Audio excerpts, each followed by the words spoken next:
Good morning, learners. So, here we are on our chapter that is morphology of flowering plants, and we discussed about the whorls. And we today we are on our last whorl, that is the gynoecium. Yesterday we talked about estivation as well as we talked about androecium, right? So now we are going to the innermost whorl of our plant.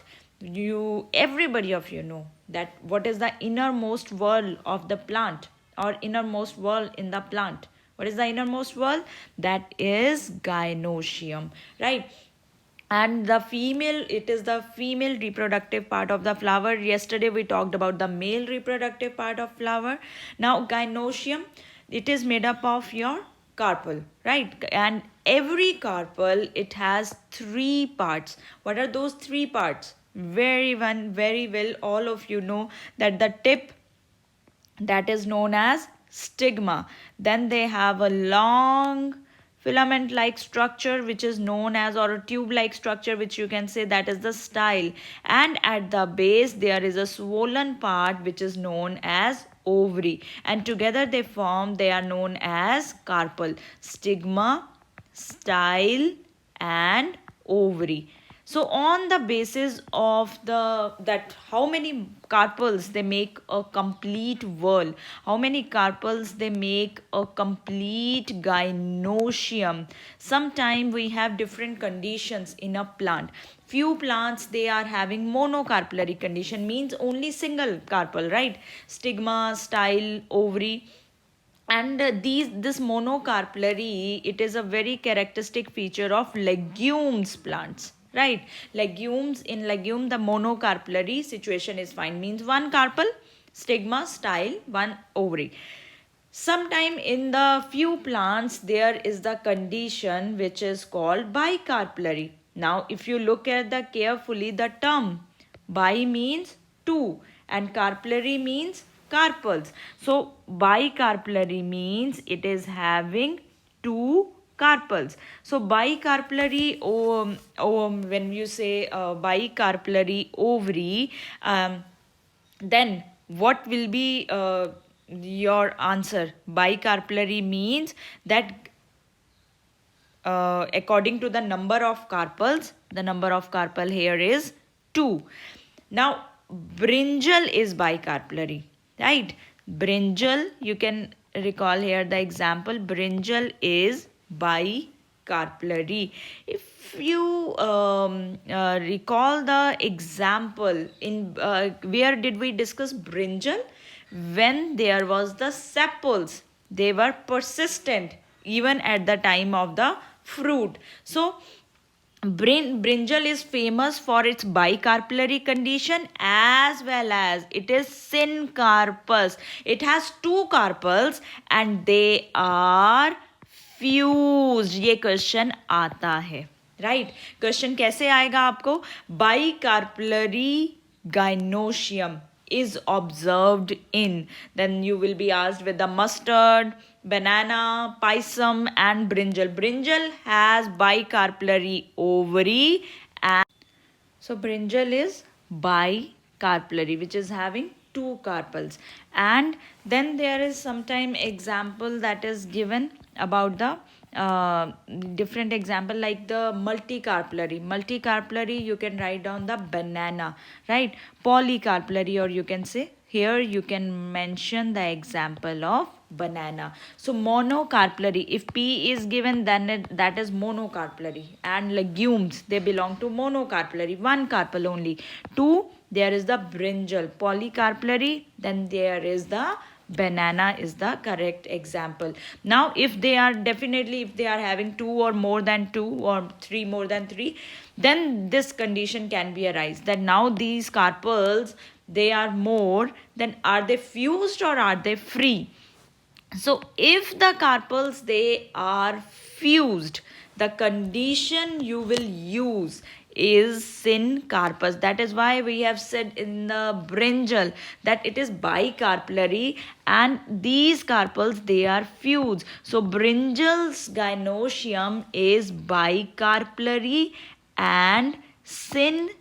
carpus means fused carpels, right? It means fused carpels. And if the carpels, they are free, the condition is known as apocarpus, right? And tricarpellary, sometimes students ask me that, ma'am, tricarpellary example, actually tricarpellary is seen in Liliaceae. You can say lily family, that is the Liliaceae. They have tricarpellary gynoecium, right? So you are clear with the example. Mono, that is observed in legumes. You can keep in mind the example of pea. Bicarpellary, it is brinjal, and the carpels, they are fused. Tricarpellary, you can mention the example of lily, and more than, then it will be banana. So if the carpels, they are free, that condition will be known as apocarpus. If they are fused, then it is known as syncarpus. Now, see, stigma depends, because stigma is the receiving part of the pollen grains. So which kind of pollination is bringing these pollen grains, depending on that, stigma can be of various types. But if we talk about this last swollen basal part, then this swollen basal part, it has ovules. Inside it, ovules are present, right? Now, and these ovules, they are attached with the tissue. As you can see, this green color, this is a tissue.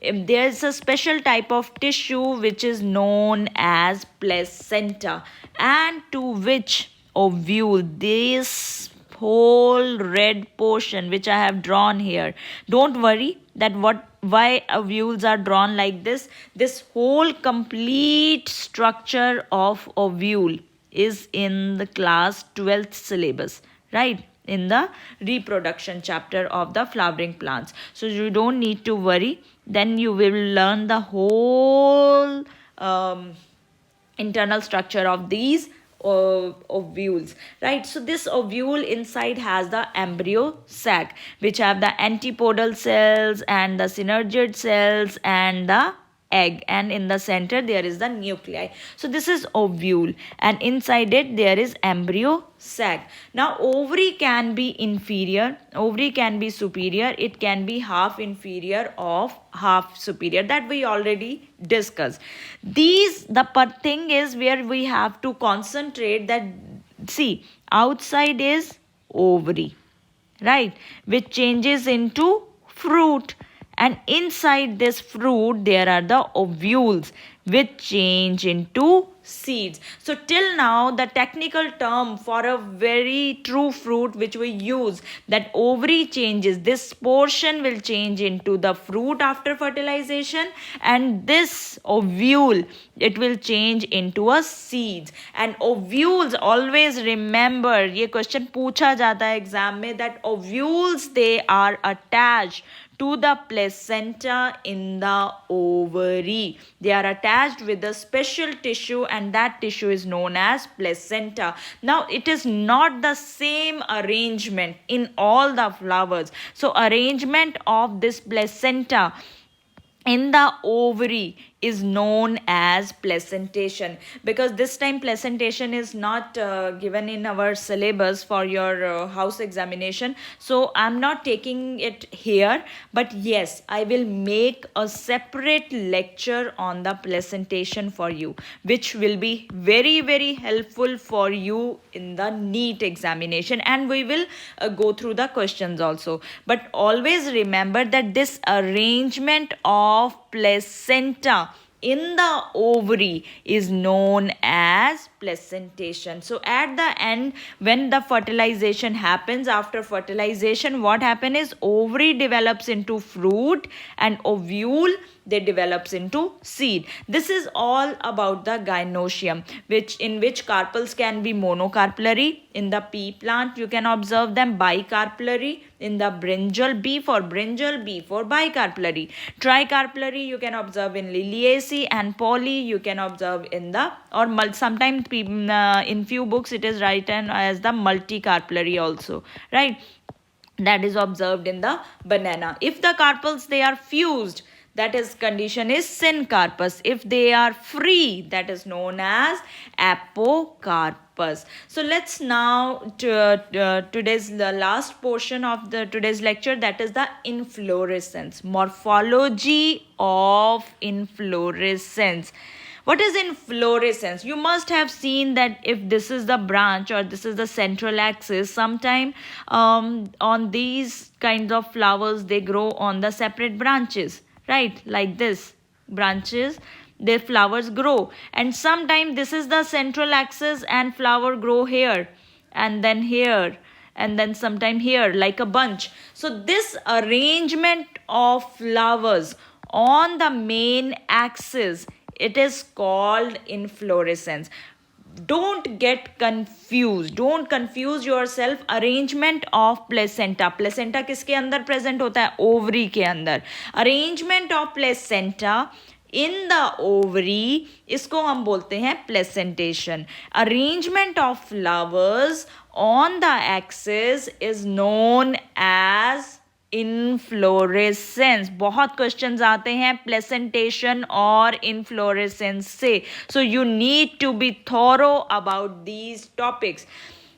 Now axis, what is this axis is known as, actually it is known as peduncle. और गलत हम क्या करके आते हैं, हमारे दिमाग में ओवर कॉन्फिडेंस चल रहा होता है कि हमें तो पता है peduncle, पढ़ा आपने पेडिसल होता है और दिमाग में वही रहता है और उसी को मार्क करके आते हो. बच्चा पेडिसल हमारा स्टॉक ऑफ द फ्लावर है, right? Stalk of the flower is known as pedicel, and peduncle is the main axis on which there is the arrangement of flowers happen. That is known as peduncle.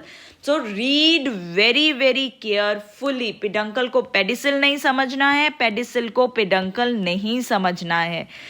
Now inflorescence can be broadly two types की होती है, that is the racemose and cymose. Again, this is purely and purely about your NCERT I have taken, but actually there is another arrangement I will discuss later, not in this lecture, that is the special type that we will discuss when we will talk about placentation. Okay, otherwise inflorescence can be classified broadly into two major types, that is racemose and साइमोस. 3 marks का question आपके exam में आ सकता है इसको, अगर आप subjective में लिख रहे हो. And from the NEET point of view many questions they are asked from this racemose. When I say many questions, it means every time at least a single question is expected, right? So we cannot leave a single line, especially racemose, in which main axis. Okay, let's draw main axis. This is the main axis.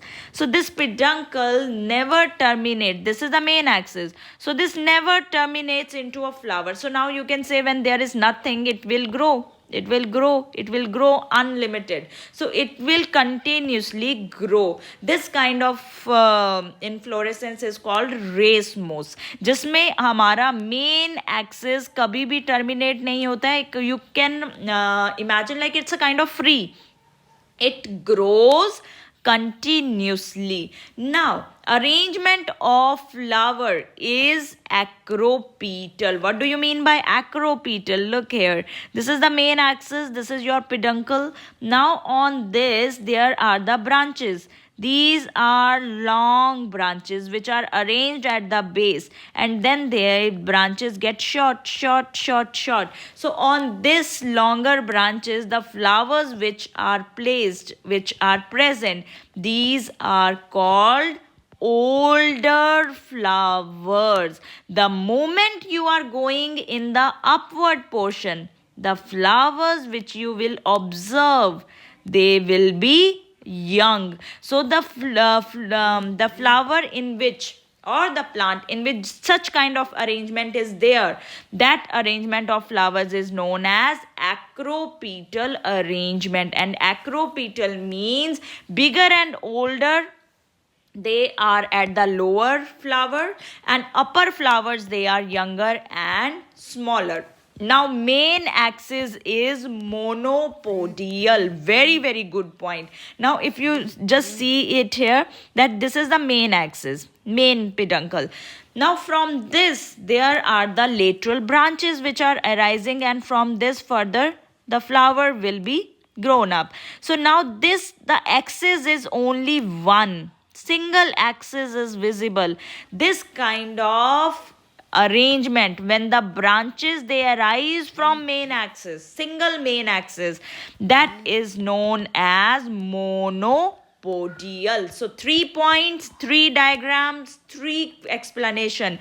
Main axis never terminates into flower, it grows continuously. That will be your first point. Arrangement of flowers is acropetal, main axis is monopodial. What about the cymos now?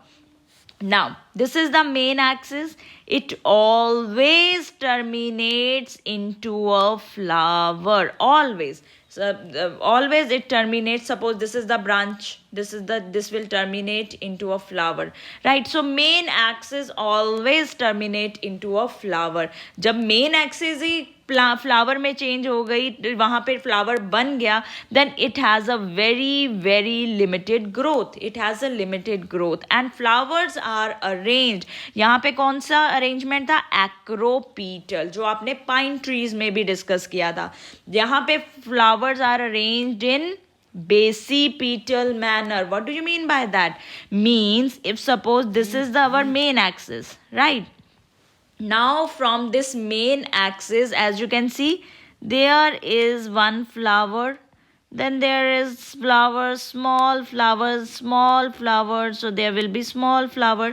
So now upper flowers, they are longer, exact opposite to your acropetal. Upper flowers यहाँ पे longer होंगे, upper flowers you can say bigger होंगे, and lower पे जो मिलेंगे नीचे वाले flowers, they will be young.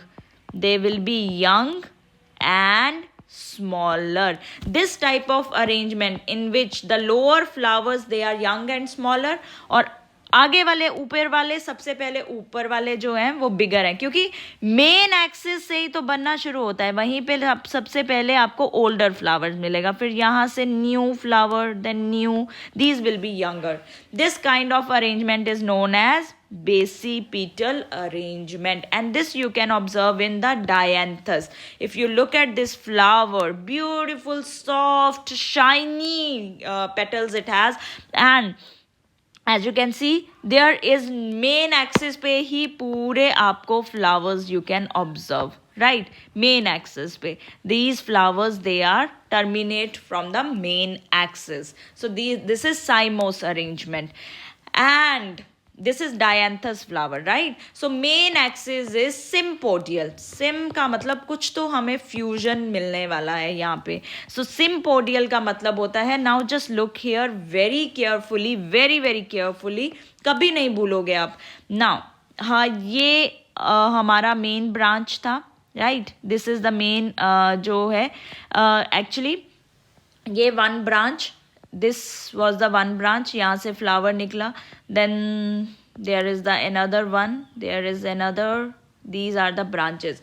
These together they fuse and they give rise to one then main branch. Means suppose this is one branch from which flower is arising, then another flower is arising like this, then another flower is arising here, then another flower is arising. So they fuse to form then main axis. So every branch terminates into a flower, and then main axis is made of, now is this main axis is made up of this blue branch also, this main axis is having this green branch also, this main axis is having this red branch also. So main axis is the fusion of different branches. So this kind of arrangement is known as sympodial arrangement. Monopodial मिलेगी आपको racemose में, और सिम्पोज में मिलेगी आपको sympodial. Cymose में मिलेगी sympodial, right? So this is all about our today's lecture, in which we talked about gynoecium and inflorescence. And tomorrow I will take in detail about one family. With that we will decide that which family we have to discuss with you, right? So depending on that, please go through these terms very carefully, otherwise it will be very difficult for us to draw the floral diagram.